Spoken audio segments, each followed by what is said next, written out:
LinkedIn is pretty amazing at helping you grow your small business. We cannot stop your new clients from emailing you at 3 a.m. We can help you sell, market, and hire in one place. We cannot help you be in 3 places at once. And while we can't help you organize your calendar, LinkedIn can help you land more clients so you have a calendar to organize. Grow your small business on LinkedIn. Learn more at linkedin.com/smallbusiness. Mornings have a rhythm. You can hear it, feel it. And at Quaker, we fuel it. With 100% whole grain oats and a good source of fiber in every bowl, helping you turn that rhythm into your soundtrack for a great day. Fuel to start whatever's next. Quaker, official sponsor of FIFA World Cup 26. Let's go! Let's go! Welcome to the Dr. Raj podcast. Today's episode features Everyday Rheum, a guest series hosted by Dr. Michelle Koolaee. She is a board-certified rheumatologist with a direct care practice in Pasadena, California. She trained at the University of Pennsylvania and serves as faculty and educator at Huntington Hospital, an affiliate of Cedars-Sinai. Inspired by the conversations she has with her clients every day, this series brings practical insights in rheumatology to patients and the medical community alike. And now, here's today's episode. Hi, and welcome to Everyday Rheum. This is a guest series on the Dr. Raj podcast, and this podcast is inspired by real conversations that I have with patients and colleagues every day. And our goal is to bring you knowledge and support and encouragement and to help you manage your rheumatology needs with confidence. Now, aging, this is something that we all think about, and we might choose to think of it in terms of slowing down or losing energy, but that's not the whole story.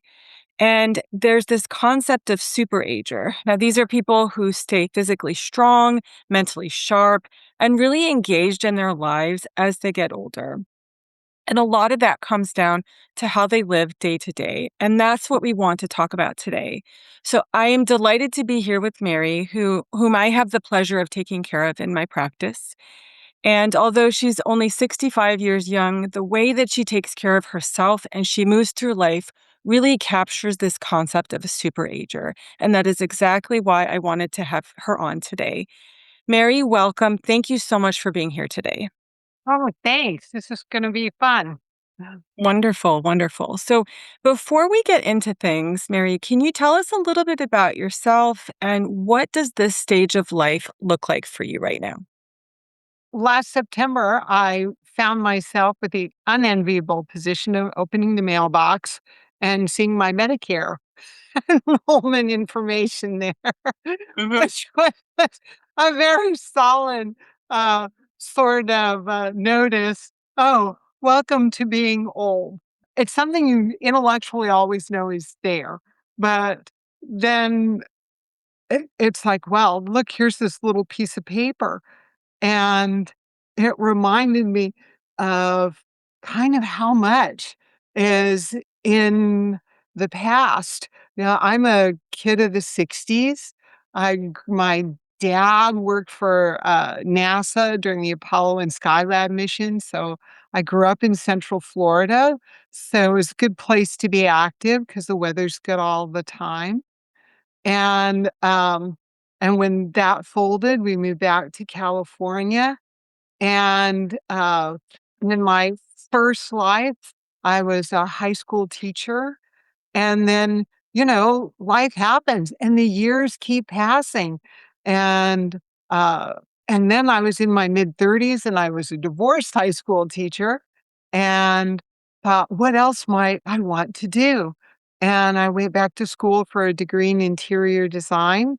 And then I met my husband online when internet dating was in its very infancy. I'm old enough to have done some dating by newspaper ads, um, and moved up to the Pasadena area. And I've been practicing interior designer ever since then.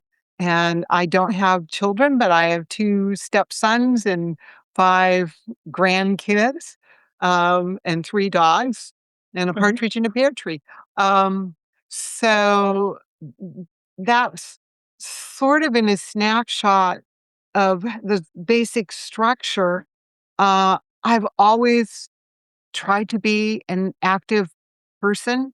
Hmm. And I'm finding at this stage of life, um, as we've spoken about when I'm in the office, that there are, in my peer group, there are people who at 65 have limitations on what they can do and Mhm. how they can move in the world. And I have uh, other members of my cohort who can run rings around me and are skiing.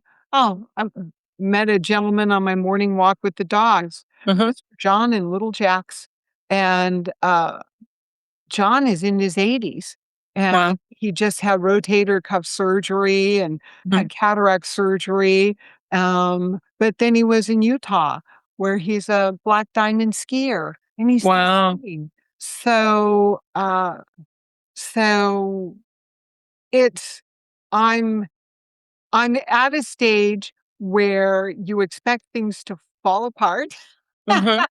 Mhm. And, um, and I'm fighting back as hard as I can, I 'cause see. I would like to make decisions for my life. I don't want, to the extent I can possibly manage it, I Mhm. don't want my physical situation to dictate, uh, the daily experiences that I have or the things that I would like to do. So let's talk about what do you think you're doing differently than some people your age or even younger that allows you, Mary, to feel healthy now at 65? I'm persistent and consistent. Mhm. And, um, I think whatever your stage in life, Mhm. uh, those are kind of necessities. Um, Now more so, I work out every day Mhm. because, uh, in your 20s or 30s, if you get lazy and don't go to the gym for a week or Mhm. whatever, something interrupts you and you get out of sync, Mhm. when you go back, um, you can return Mhm. to your previous level of fitness Mhm. pretty readily.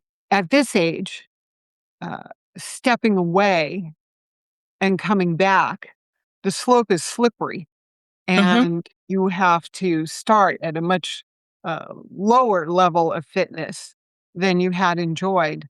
And you may not ever get back to where you were. You might get back only to 90% of what you were or Mhm. 95%. But Mhm. so being consistent, I work out every single day, every single day. Mhm. Um, I try to work out in a variety of ways. So if I can't do one thing, I do another. I think it's critical to do something active every single day, something that Mhm. makes you sweat. Mhm. Mhm. Um, and and I'm persistent in that. Well, for example, I have to come to see you because I have osteoporosis Mhm. in a hip joint. Mhm. And that has taken me off of my bicycle. Mhm. And I've been a cyclist Mhm. for 30 years. Mhm. Tour de France style Italian racing bike, um, Mhm. spandex bike suit, Mhm. uh, cyclist. And I can't do that anymore. My gynecologist said, "Get off the bike." And I said, "Well, Mhm. I want to." And she said, Mhm. "Okay, well, Mhm. then don't fall." And then the Mhm. next year she said, "Get off the bike, Mhm. get off the bike, get off the bike, Mhm. and go see someone because your osteoporosis is a little Mhm. worse." Mhm. So I'm persistent in that. I can't get out on my bike and ride around the Rose Bowl or into the hills or wherever else I used to go. Mhm. Um, s- but I like to ride. Mhm. So where spin class used to be kind of a fill-in, "Ooh, it's too cold to ride, it's too wet to ride. Um, it's now how I ride. Mhm. But I try to keep riding because that level of cardio engagement is important. So I would say that being consistent and being persistent have s stood me in good stead. And I Yes. also have a sense of humor, and Good.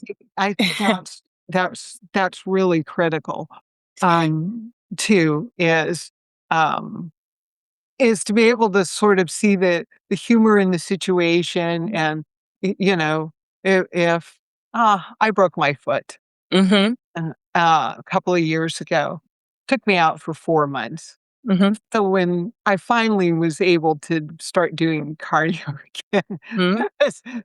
it was such a drag getting around the Rose Bowl. Yes. I used to be able to do my 17-mile loop in, just under an hour, Mhm. which hasn't a lot of climbing, so I was smoking along at, like, an 18-mile-an-hour average. Mhm. For an old broad, that's pretty good, but, here I am with my broken foot Mhm. and my little wheelie scooter and Mhm. trying to whip down the sidewalk, and I hit a Mhm. crack, I'm a face plant in somebody's yard. Mhm. Mhm. It's like, I'm lying here feeling sorry for myself because 'cause I'm not out on my bike, and I have this stupid broken foot, and it's taking 4 months to heal and not 6 weeks, Mhm. and I'm got a face plant in somebody's front yard. Mhm. But that's also funny, in a sense, it's like, "Oh my god." So, like, grandma's in the yard again. Yeah, and I think it's really amazing. You're touching on some really important points for people that are listening. So, I think definitely the persistence and the consistency, not only in exercise, but just in your self-care, just I think are really important points for people that are listening. And I do think also you touched on it's important, as one is navigating through ups and downs of health, that you are illustrating how you're getting back on track when there's hiccups, and not being able to do the things for some time that, interrupt your daily routine. But that you have humor and you're able to have levity and even just a difficult experience. I think that is really valuable also for people that are listening. So we appreciate you sharing that. I think that's really very, very helpful. Mary, what are there other apart from what you shared, which is very, very important? What are other things in your normal day to day life that keep you feeling strong and sharp, apart from the movement? I'm careful about what I eat, no matter how much sweating you do. As you age, your body burns fewer calories. Hmm. And, so if I'm eating calories, I want them to be calories that are gonna do something for me. Hmm. I also have family history of there's diabetes 1, diabetes 2, Hashimoto's, hypoglycemia some are on both sides of my family, some Hmm. on one side, some on the other side. So I'm try to be very mindful, Hmm. about what it is that I'm eating and careful. There are things that I try to avoid. I don't eat I eat very little sugar. Hmm. It just doesn't make me feel there are enough other outside things that contribute to not feeling well Hmm. that if Absolutely. I'm eating something, I really want it to do some work for me Hmm. so that Okay. I have some benefit. I think socializing, I have very close friends. Hmm. Like most older people, when you step away from work full time or altogether, or if you have children, if they're growing up and gone, your social network can be very large. And I think for a lot of people as they age, that gets to be smaller, which is okay if you have some very close, good friends. So I have a group of people that I'm pretty close to so that I have some sort of social engagement with people who are important to me on a daily basis, and to make time, to make an effort to see people that are important to me, to arrange my schedule so that we can do something together, hang out, chat, video chat, chat on the phone if we have to. So I think that that's really important too. And then for me, I also I love my dogs. I have my pets. Well, we have three of them now. We've had as many as five. We've always had at least two. And in my case, uh, that's important because I think they keep you young. I have to get them out. There are no late mornings, and Yeah. and there are no late mornings in our house. Um, and then lastly, I think, and my work has slowed down. My husband has stage 4 prostate cancer, and I have two dogs with some chronic health issues. So I'm stepping away from a lot of active work right now, but I also think it's important to have some sort of work or volunteer engagement so that when I get up in the morning, I have a problem to solve. I see. And I think as you get older, you need to have problems to solve to keep your head in the game. Uh, Yes. things that need to be done on a timeline. So yes, outside of physical activity, that's kind of in a nutshell what I think is really important on a daily basis. So, Mary, it's very intentional how you're structuring your Yeah, day to day. yeah. And I think that, I know there's, a list of questions that I had and things that I plan to go through, but like you're really touching on them very organically as you were discussing. And it is, you can't sit around. You really need to have, structure and purpose. It sounds like, and a lot of this, it's physical, it's mental, it's social, and it sounds like it's a very dynamic process as Mhm, I'm understanding, at least in as you're sharing your day-to-day life. mhm, mhm, mhm. um And you have your little you know, everybody has slogans for their T-shirts. mhm, It's like, mhm, "What does your T-shirt say?"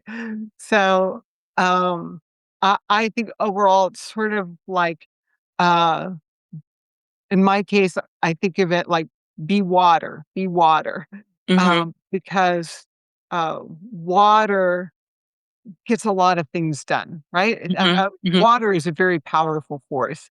mhm, Grand Canyon, it was dug by mhm, some water.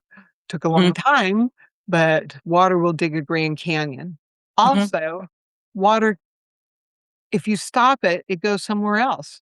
mhm, Anybody who's had water in their basement or, through a leaky window will tell you, you stop up the window here, oh, now you find there's a leak over in this corner. mhm, Or, so, and so if you can't go one way, you go the other.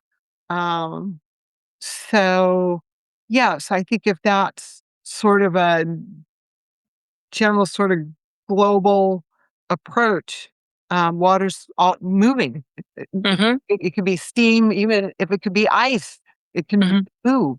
If it's mhm, liquid, it just keeps going. mhm. Yeah, absolutely. Now, question: if you could go back, Mary, to your 40-year-old self, what Mhm. advice would you give? Like, what would you start doing earlier, or what would you stop doing? I would work out harder Mhm, and more consistently than I did at 40. I would. say, pay a little more attention. Um, don't think, don't sort of let things go a little bit, Mhm. or, and even more so that might reach back into my 20s and 30s, Mhm. because, uh, I mean, we've all seen on our social media, there'll be one little posting where someone said, someone will say, "Oh, that was in 1997. Wasn't that like 15 years ago?" Mhm. Mhm. And it's like, "No, no, like 30 years ago now." Mhm. So, because it happens fast, is, uh, the choices you make when you're 40 really make a difference as to the quality of life when you're 60 or 70. Mhm. And that sounds like a platitude when you're 40. It's just, "Oh, no, Mhm. that," but it's really true. Mhm. You are choosing how you are going to live all of your life. Mhm. And many of us are living, okay, I think by actual raw numbers, centenarians are like the fastest growing age group in the Mhm. country. Mhm. So a lot of us are making it into our 80s, 90s, Mhm. even to 100. Mhm. And that's, you know, that could be a 30 to 40-year chunk of your Mhm. life Mhm. is being older. Mhm. And that's a sizable proportion of Mhm. your life. And I would Mhm. tell my 40-year-old self, you need to really think about, mm, how you want to be at 60 or 70, Mhm. because what you're doing now makes a difference, and you are going to get to 60 or 70 so fast. Yeah, time flies, it sounds like. Yeah. Yeah. Yeah. Um, Yeah. and I think it is even just socially that people think, okay, I retire and then like just as a culture, oh, I'm just going to slow down. And this is such um, a wonderful example of that is no. I mean, just continuing with the mindset, the intention, the purpose, these small, consistent choices one can continue as you're illustrating and describing how one can continue to be even the best version of themselves into their 60s 70s and I think that's really important also for people that are listening and the whole topic of today's talk is super agers and it's and I'm fortunate just in my practice to be able to really get to know some amazing people that are really doing a remarkable job, such as yourself, taking care of yourself. And I think it's very admirable as I'm seeing. And I think again, just I want people to know and see that there's some people really doing great things and taking care of themselves. Um, so let's review some just takeaways from today is again, being this a super ager, it isn't about doing things perfectly. It's about making small, consistent choices as Mary is in order to stay not only physically strong, but mentally sharp and really engaged in one's life. And I wanted to end with this quote, if I may, that I just actually came across this morning, which really resonated. So aging is not something to fix. It's something to honor.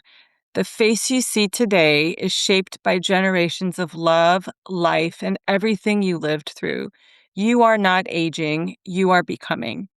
So thank you, Mary, for being here with us today and sharing your personal experiences and your day-to-day life. And until next time, we'll see you later. Thanks. Thank you for listening to another episode of the Dr. Raj podcast. If you enjoy the show, then please make sure to follow us on your favorite podcast app and leave a rating while you're there. This show is for educational and entertainment purposes only and is not intended as medical advice. This has been a production of MedPrep to Go, and you can learn more at medprep2go.com.